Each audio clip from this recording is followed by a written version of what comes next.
Hi there, welcome to No Nonsense Whisky. My name's Vin PF, and on today's episode we're going back over to Australia and checking out another Starward Whisky. It's been a couple of years since I've checked out a Starward, so I'm quite grateful to Starward for sending over this bottle, and I've got the Nova coming up probably a month or so, but we'll see when we get around to that. Here we've got the Left-Field on the table, and this is kind of a entry-level whisky, dare I say the E word, but it's the only reason I say that is because it's a 40%er, it's relatively cheap. This sells for about 30 quid, £35 in the UK. So it's kind of an easy gateway into this category, this kind of new world category that's coming out over the world. Australia's got a bit of a rep for having quite expensive whisky at the moment. Even getting hold of like Starwards has been relatively challenging over the last couple of years, but something like this, the Left-Field and indeed the Nova that's going to be coming up in a few weeks, that they are easier and easier to get hold of all the time and cheaper to get hold of all the time. So yeah, as I said, this one's about 30 quid, but we'll get into the kind of value of it a little bit later on. But I'm really grateful for trying this because, as I said, it's been 2 years since I've tried a Starward, or at least covered one on the channel. So that tells you everything you need to know about kind of it getting in front of me. Basically, it's been a challenge. But yeah, today this one here is, they're all kind of red wine based. This one's called Left-Field because it kind of breaks with the tradition that they normally do of using exclusively Australian red wine barrels. This is French oak red wine barrels. Now I don't know if it's French wine in there or if they've got the oak over and used some Australian wine. Not sure about that, but on the label they're pretty much saying aged in French oak red wine barrels. Yeah, so the differentiation between these and the other bottles is minimal, I have to say. You know, like, it's all about the wine basically, whether they're using Australian wine or whatnot.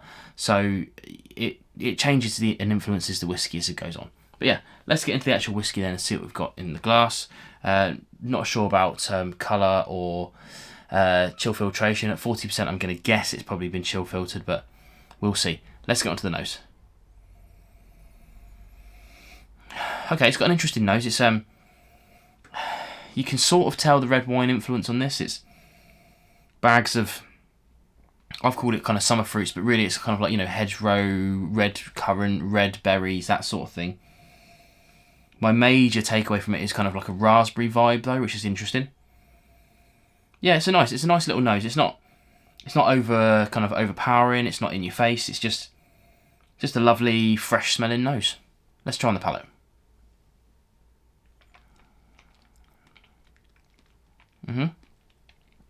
Okay. Now, initially it's got quite a thin mouthfeel, but that's kind of comes with the territory of a 40% whiskey. That kind of gives way a little bit to the sweetness off the nose, those kind of red berries, kind of a jammy note coming from it, a little bit more of those raspberries. What I'm getting on the palate as well is also some gingerbread, which is quite nice, quite like that. I'm a big fan of gingerbread.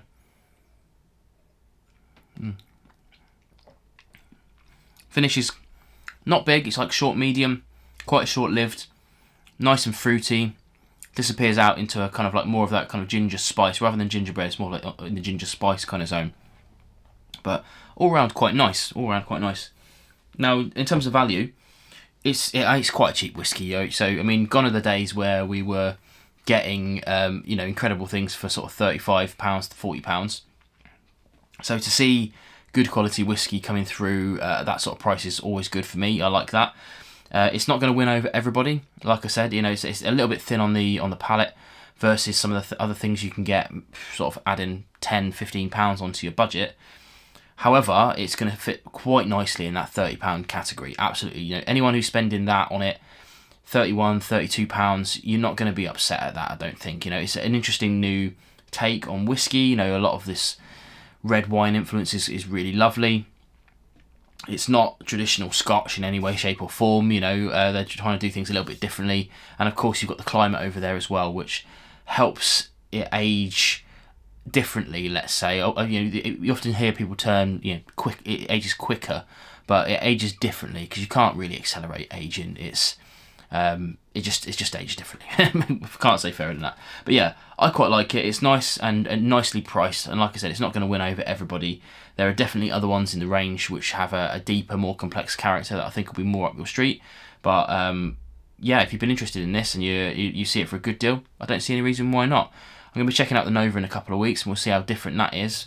Maybe I'll even drag this bottle out and we'll do a little side by side. We'll see. But yeah, let me know if you've tried this below. Let me know if you've been enjoying Starward over here in the UK or wherever you are in the world, whether you can get this or not. Let me know and we'll have a quick chat. In any case, I'll see you again on more No Nonsense Whiskey videos. I'm going to enjoy the rest of this. Cheers.